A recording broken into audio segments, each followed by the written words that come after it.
In urban planning, colors are very important, mostly on urban plans of uses, flows, or sources. In those plans, colors are used to differentiate zones, areas, and activity of an area or anything that is being studied in the different projects. The colors are used depending on how we associate in everyday life, so that the spectator can distinguish all the aspects of an easier way. Also, always helped by a graph legend. Then let's see some examples. The first line describes the urban flow of a city. The red color expresses the areas of circulation and motion. The black indicated five areas, residential and occupational use, green for the vegetation, and white for the gaps of the city. The next map is an aerial perspective, made in AutoCAD, which uses lines of different colors to explain the city generally. The red line represents the driveways, blue represents water sources, while the rest show other uses. The next one is a project of building a stadium, where each use of the area is identified in the legend. From the beginning of urban planning, colors were used in the form of organization of cities. Harrison Allman, Ernst Burgess, and Hammerhead explained their theories with colors.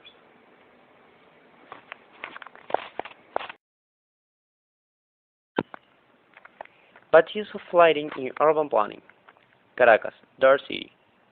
Those who pass at night along Boyacá Avenue, Cotamil, and Francisco Fajardo Highway, two of the main streets of the city, should develop observation for the heavy traffic, skill for the failures in the asphalt, and night vision for the low light. Lighting is pure in complications of the corridors, leaving drivers defenseless against any eventuality.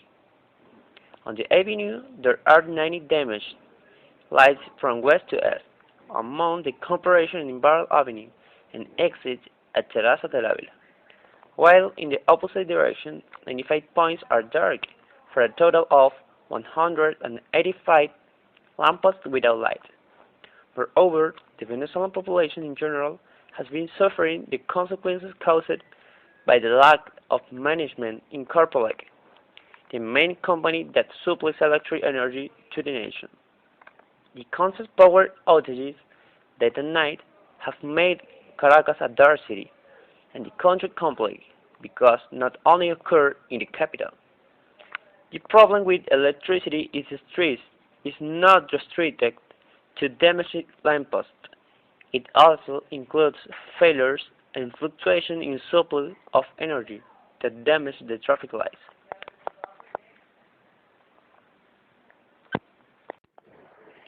Texturing or urban planning. Applied texture techniques in urban planning is somehow necessary. This helps to create the effects that we want for each. Let's look at three pictures. They show the three types of texture: 1, 2, and 3 dimension. Here we see a photograph that shows a tactile, audible, and visual texture in 3 dimensions. It belongs to an urban project in Caracas, Venezuela. This project studied the terrain of a popular urbanization.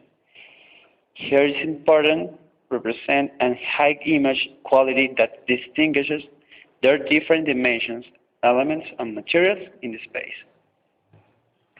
The second photograph shows the terrain of the project in a plane made on a 2D perspective aerial.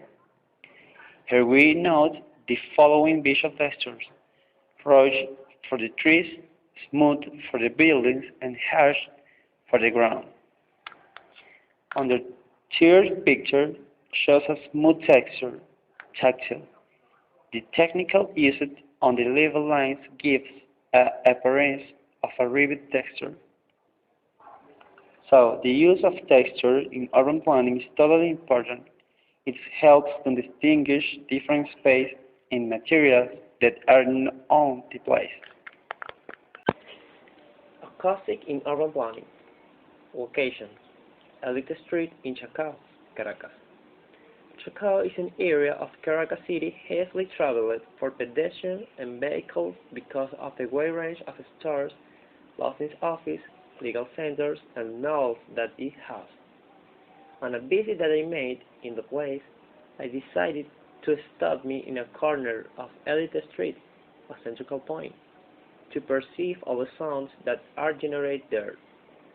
Some came from the horns of cars and motorcycles because of traffic. Others came from conversation and discussions among citizens, and others caused by public squares, animals, and merchant streets. All the sounds together become what we know as noise, which is harmful to the eardrum and stimulus of individuals. As a good urban planner, it's a valid alternative to follow the pattern of European cities that have managed to solve the problem of noise pollution. UK has involved the laws in this problematic with inspections of authorities to regulate urban sounds, control acoustic vehicle systems, monitor the streets with high traffic to reduce excessive sounds of horns. I will add also reduce the vehicle use and implement the bicycle use, since will not generate traffic and therefore will be less urban. Rain in urban planning. Plaza Bolívar in Chacao, Caracas, Venezuela, is a place where daily concentrates a large number of citizens. Different groups of dancing, acting, and musical have been presented at events held in place. However, the population has not continued visit frequently to this public space due to the enormous intensity of sunlight emitted on the capital, which produces much heat. The Plaza Bolívar was placed a symmetrical roof that shows colors that represent the Chacao municipal: orange, white, and black. The roof has a multiple repetition of triangular shapes arranged in a linear grid, open rain, leaving empty space between both which spaces the light. This creates an artistic shading on the room. See pictures. This roof has given comfort to citizens who visit this place and in turn has provided an improvement in terms of aesthetics and rain. Circulation in urban planning. Sambil Caracas, a mall with thousands of people.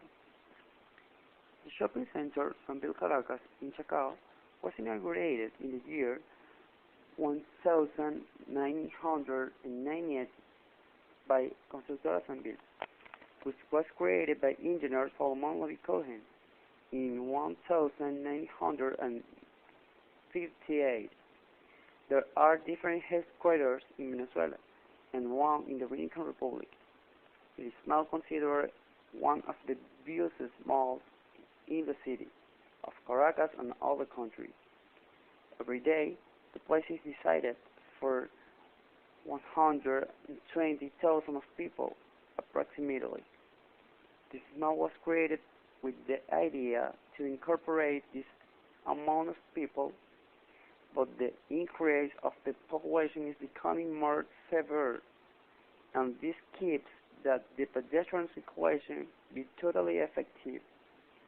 However, the design on each floor allows good horizontal flow of pedestrians, since the size of the space is wide. In addition, the corridors on each floor are extensive and all are connected together at the two ends, points of convergence.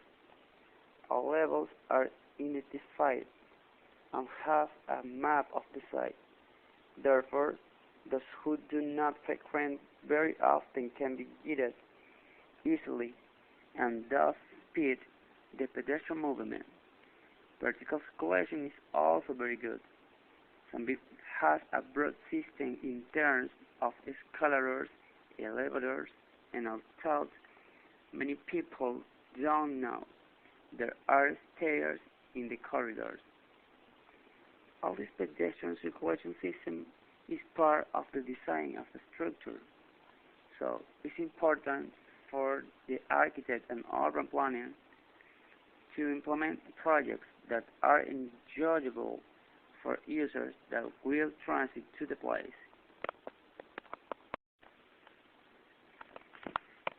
Space and scale. Los Palos Grandes Square. It is located between 30th Avenue and 2nd Cross of Los Palos Grandes, Caracas, Venezuela. This square was inaugurated in 2010 by the mayor Emilio Braterón, becoming a new social meeting point of Municipio Chocó. It was designed by architect Edwin Otero. Different cultural and recreational activities have more opportunities for the enjoyment of the Caraqueños, such as reading, games, cinema, yoga, dance, aerobics, and drama. In the evolution of the construction of this square has been keep everything as it was in the main design, see image of the model. But with the development of the work, some things were altered. The material floors is not grass, it is ceramic, except certain areas, and the size of the giant clock is smaller than what was initially thought. In the place, there are different special definers, a metallic structure in white color that serves as a screen for sunlight, and at night as a large urban lamp. A rectangular reflecting pool which has jets of water in southern end that turn on sporadically.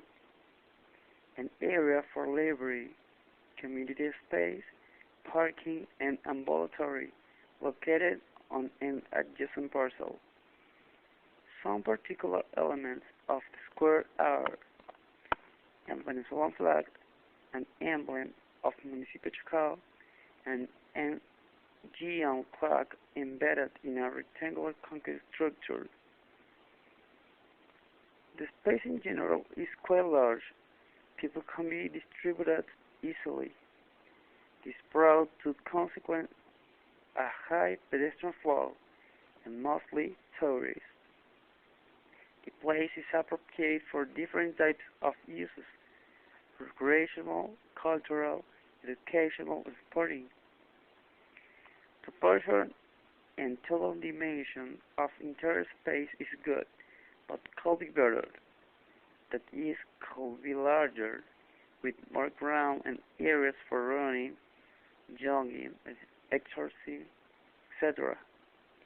The justification is that both Caracas and Chacao are very limited in geographical area to urban size. The limits of space, negative space, are around the square exterior space are residential and office buildings. Therefore, the acoustic of the place will not link in for residents and workers of the area. One of the biggest complaints is that visiting people of the square is that the bite of a field of trees and large green areas, since the ground is concrete and ceramics, which radiates a lot of heat from solar energy. The metal structure is too high in contrast to other elements of the site. This is considered a perceptual factor in generic scale and unproportional error in physical scale. However, to the people, this was a good idea, since this kind of long shading that cover a large portion of space. The size of the elements was also well posed. For example, the height reached by the water jet from the source is of 3 meters approximately, are capable of covering an entire person. Human scale.